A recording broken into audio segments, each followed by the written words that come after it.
right, hello, and welcome to another Expert Insight interview. My name is John Golden from SalesPOP, online sales magazine, and Pipeliner CRM, joining you as usual from a sunny San Diego. Actually, we're heading into a heat wave here. And I'm just saying that because I'm happy to introduce and host now Susan Friedmann, who is in, I would say, probably a little colder place, Lake Placid, New York. Absolutely, John, and we're expecting more snow. It suddenly melted. We had a bit of that San Diego weather here the other day, and now it's snow again. So I just realized the door was open. Sorry. We're actually, and I hate to tell you this, we're literally heading into a heat wave. It's going to be in the 90s oh tomorrow. So my. we've had the most bizarre weather. Like a week or two ago, we had torrential rain and flooding and everything. So Crazy, it's crazy, crazy, crazy. crazy world. And Susan, you are leading authority in nonfiction book marketing, over 30 years experience. You're the founder of Aviva Publishing and Marketing. You help authors transform their books into revenue generating assets through strategies like bulk sales and niche, whichever you like to do, positioning. Author of 18 books, one selling over 500,000 copies. Wow. And host of the award-winning Book Marketing Mentors podcast. You empower writers to achieve measurable results. And I think, Susan, one of the things about business books is there's a lot of maybe misconceptions and myths people have about a business book, and then you see lots of them. They fail to meet these expectations. What are some of the misconceptions that you see that people have and about publishing a business book, and why is it often it has nothing to do with the quality of the book, the reason why the book doesn't do well? Yeah, and I love that question, John. And it's really because the whole idea of a book, people think that it's going to make you rich and famous. It's surprising how many of my authors think, when I ask them one of the questions when they come to me, I say, what do you want the book to do for you and who's your audience? Mhm. And they say, I want it to make me rich and famous. And I'm like, okay, but you're not selling books. It's and this is, I think, at the heart of this, John, is that people think that, it's all about selling the books, and it isn't. Because Mhm. people don't buy books. They buy what the book's going to do for them. What is this challenge that you're gonna help me solve? That's why I'm going to buy your book. It's not just because Susan Friedman wrote a book or John Golden wrote a book. Yep. You know, we yippee-do, so did, several million other people. Yeah. So, so you need when you're talking with those authors, then you need to help them with a mind shift, like away from thinking it as a thinking of the book as a trophy and a thing that's rather as a, but start thinking of it strategically as a business tool, right? Absolutely, and the word tool, I love that you use that because that's exactly it. It's shifting that mindset from, "I am selling a product, a book," and then you're looking at counting sales of the book, 1, 2, 3, etc., but into, this is a tool that's going to help me open doors Yeah. to money generating opportunities, speaking, training, coaching, developing products, online sales. You know, that's what you're looking to do rather than thinking of this as, oh, now I can sell books. I'm going to put it on Amazon and all of a sudden people are going to find it. Build it and Yeah. they will come. We've got to get out of that mindset. Yeah, no, absolutely. And not get distracted into the vanity element of it. Don't get like hung up on, as you said, like you're on Amazon, you can where are my sales, where are my reviews, all of this, like all of those, yeah, reviews and all that good. You need to get some. But tell me a little bit about how you help them understand how to unlock opportunities, say like speaking opportunities or consulting opportunities. How does a book help you do that? So the key, John, is going into niche markets, is Hmm. going into a vertical market. Unfortunately, so many authors think my book is for everyone. And Yes, it may be, but as a solopreneur, as an entrepreneur, there is no way on earth that you can sell to everyone. If you Mhm. can, good for you, but not even the Procter& and Gambles of this world, the Nikes, the Microsofts. They don't try and sell to everyone. They Yeah. try and sell to a niche market. And why shouldn't authors do the same? I mean, Mhm. when I sold 500,000 copies of my book to one company, John, they bought it because I was in a niche market. I was Right. in the trade show industry. My book was never number 1 on Amazon. It didn't even appear on Amazon at the time Mhm. because guess what? Amazon didn't exist then, but Yeah, yeah. which is a good reason why, but, Mhm. even then, it probably wouldn't have because that's not how I would look to sell books. I was looking to sell books to people who had the same target audience as me, and when I Mhm. found that match, that's what helped develop that. Now, does that happen overnight? No. No. You know, I haven't had an author ask me once, "How long should I keep marketing my book?" And my response was, "How long do you want to keep selling your book?" Yeah. You know? Mhm. Absolutely, absolutely. Yeah, it's interesting, that whole idea about, you know, one of the things that you talk about is, as you just said, is about how to do bulk book sales, and obviously that would be ideal. Not so much even as you said, not even so much even for the, making money off it or whatever, but getting it in the hands of people that has knock-on effect for you. Yes, and the book, isn't the you're not gonna make money on a book. Mhm, Those people, as I said, who come to me and think they're going to get rich and famous on a book, the chances are slim to none. I mhm. won't say never, but I say slim to none, Yeah. unless you're a celebrity in your niche or, Yep. wherever you are. But, you want to look at the book as a credibility builder. This is saying, "I'm an expert in a field. I want to share that expertise with you. I'm an authority in this area." And that's what you're looking to build, which in turn introduces to speaking opportunities, as I Mhm. said, and training, coaching, and that's where you can sell books too. I mean, if Yeah. you get onto a stage and everybody in that audience should have a copy of that book. Mhm. If you work with a company and it's a right fit, maybe at a trade show, your book could be a giveaway at a trade show. Guess what? Absolutely. Then you're selling, maybe 100, 1,000 books at a time, and it takes you almost as long to sell 1,000 as it does to sell 1. So, why not go that route? No, absolutely. It's interesting you say that because it's kind of similar. I've seen recently to podcasts, right? A lot of people, contact me every so often about, they say, "Oh, I started a podcast and I've done like 10 episodes and like I'm not getting any views." And I'm like, "Are you a celebrity?" No. Okay, that's fine. You're gonna have to work really hard. It's gonna take a long time, but you're gonna just have to work really hard at it. Nobody gets instant views unless they're a celebrity or something. Same with the book thing. You have to work it, work it, work it. And if you're not prepared to do that, then you really you shouldn't get into it in the first place. Absolutely, and the same applies, I mean, podcast guesting, for instance, is one of Mm, the number 1, marketing strategies for authors, yeah. and I have authors that say, "Well, I tried that. I was on a couple of podcasts and nothing happened." And I'm like, "That's not the purpose. You want to be more and more. You wanna create that awareness because that awareness also helps you Yeah. build authority. And then if you want your own podcast, of course, as you said, it's perseverance. I've been doing Mhm. mine for 10 years. We're Yeah. on episode 500 and something now. Like you've got several hundred episodes of your podcast, and it's 1,600.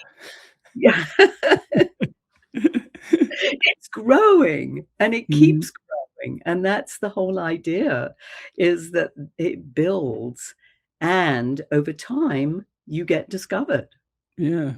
that's not going to help. Rome wasn't built in a day. No, no, and it's the same, and it's the same for your book as well. If you think about your book as as we said earlier, as a business tool, as an asset, how are you leveraging it in terms of your social media, in terms of LinkedIn? Are you taking excerpts? Are you publishing like snippets? Are you using it to? I mean, the whole idea is to publish once and then leverage that in many, many different ways. That's the real power of content. It is, you've got it. And knowing that and just persevering with it. Because again, one article isn't going to do it. Right. You know, get a column in your field, in a publication. When I was in the trade show industry, I was in every single publication throughout Mhm. the world. Now, there weren't that many. I think there were like a dozen Right. publications at the time, but I was in every one of them. And that's when you start getting noticed. Yeah. One isn't going to do it. Two isn't going to do it. It's that continuity that's going to build. And all of a sudden, people say, you know what? I see you everywhere. And that's Yeah. like, that is music to my ears when Yeah. people say that. Absolutely. And then think about it, like there's so many people out there, who are looking for guests on podcasts. They're looking for good content for their blogs and whatever. And if you've targeted the right niche, as you said, and you can find those places that maybe are high traffic, maybe that's where people from that, industry go, reach out and an article based on your book or something. I mean, because they're all good quality content, they'll always take. Oh my goodness, yes. And often these people are crying out for information. Mhm. However, authors say, "Oh, I want to be in, the Wall Street Journal. I want to be on the New York Times bestseller Mm. list." That's hard to get, Yeah. you know? Yeah. And doing that, you're more likely going to have to be published by a traditional publisher, not Yeah. necessarily by a hybrid or self-published. So Mhm. again, depending on the route you want to take. Um, but And people just think it's just gonna happen magically. and there's another myth, because I mean, I had my first book done by McGraw-Hill, right? And so Congratulations, by the way. Yes. yeah, well, it was a relationship. Yeah, it was, but and like I said, one of the myths that people think, they think if you get published by a big publisher, they're going to throw all this weight behind you and stuff, blah blah blah. No, that's not you still have to do all the most of the work. They will Absolutely. help you to a degree, but it's not like you're John Grisham, right? Where they're going to do a global advertising campaign. They're not. They're They're publishing a book, they're doing it. They're going to help you a little bit, but it's really all down to you. And by not. the way, they're not going to republish you unless you sell some books. Exactly. That's so interesting you say that because, I was published by Wiley and by Penguin, Yeah, yeah. and, Fantastic. with Wiley, I had a meeting and event planning for dummies. I had a dummies book, Mhm. and they just recently came back to me after 20 years to republish it. Oh, wow. Because it was doing so well. Now, it Mhm. wasn't doing so well because they promoted it Mhm. necessarily, but because I kept it front and center with my audience. And so we just Ah, republished it a few years ago, really just updating the technology, which had obviously changed over the 20 years. absolutely. But it won't do by itself, and No. it's the same with Amazon, John. People think Yeah. that if they put their book on Amazon, all of a sudden people will find it, or Amazon's going to sell it for you. No, Amazon is a shop window. Yeah.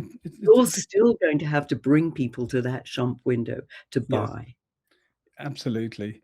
And if nobody walks into the shop and asks for your book, it's not going to go in the shop It's window. not gonna happen. No. Yeah. Exactly, exactly.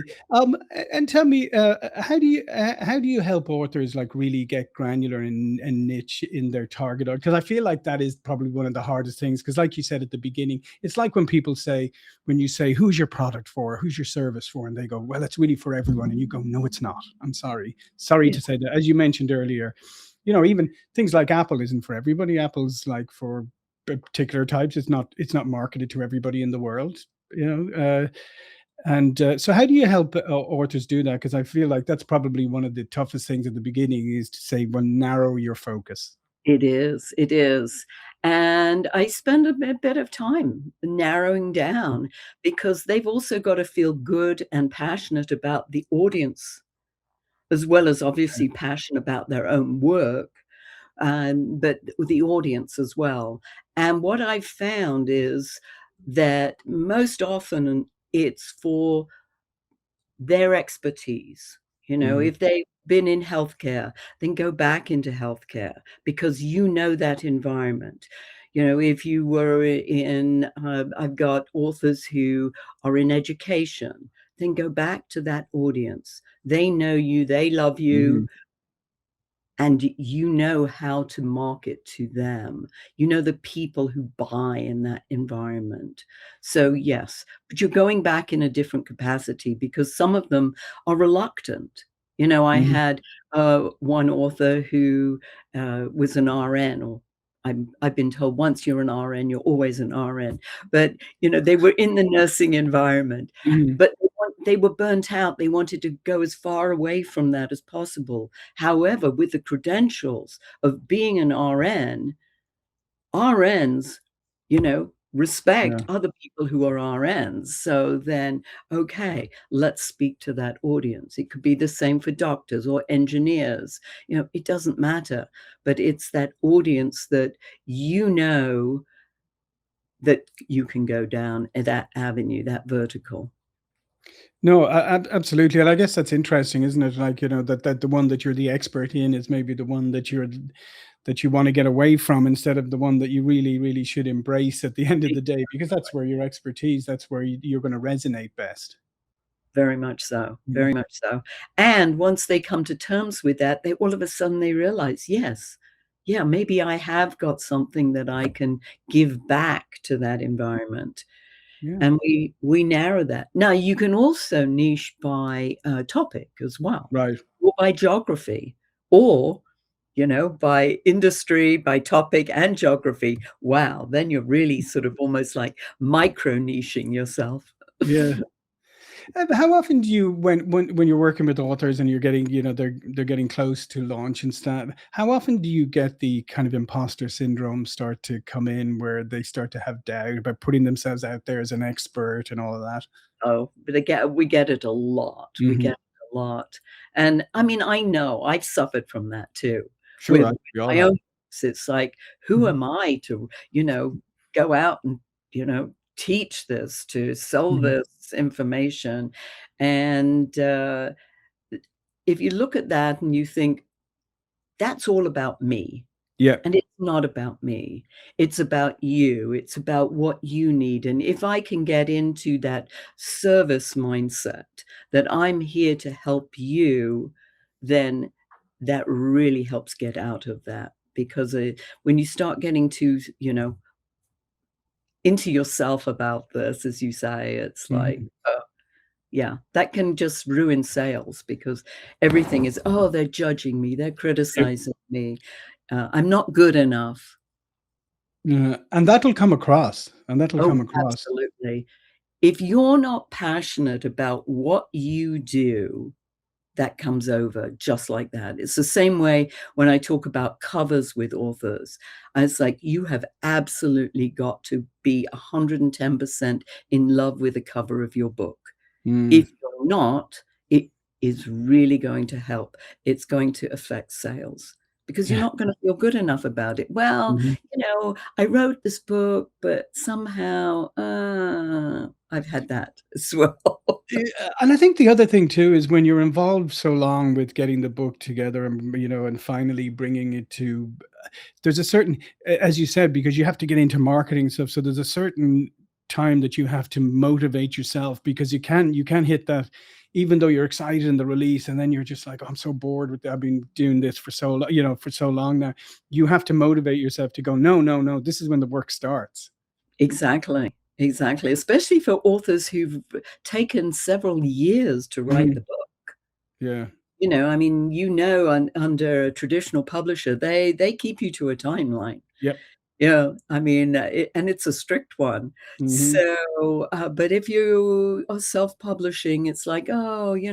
another year and another year. And I've had people who've taken 20 years to write their book, but they've done it, Yes. you know? Congrats. I mean, Oh, that's yeah. absolutely. I mean, I don't care how long it takes you. It's just once it's out there, let's, get it out there and allow it to do and serve the role that you want it to serve. Mhm. It's got a role and you've got to give it a role. Mm.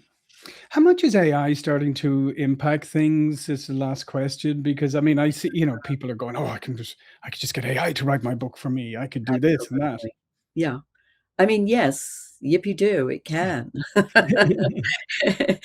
But how good is it, and is it really you? Can you get really passionate about a book that you have really not had the Mhm. real impact on?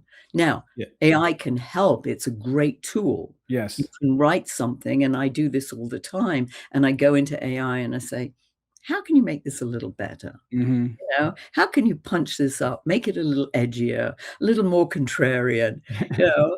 And it like blows my mind when it does it, but it's my thinking that was Mhm. behind that Yeah. helped that. Plus the stories. The stories are yours. They're not AI's. Yeah. So, and it's really the stories that often help make or break, what you're sharing with your audience. Yeah, and I think that's a really, really important point to finish on, is that story element of it, because at the end of the day, we all come from, I mean, you're from the UK, I'm from, we come from storytelling traditions.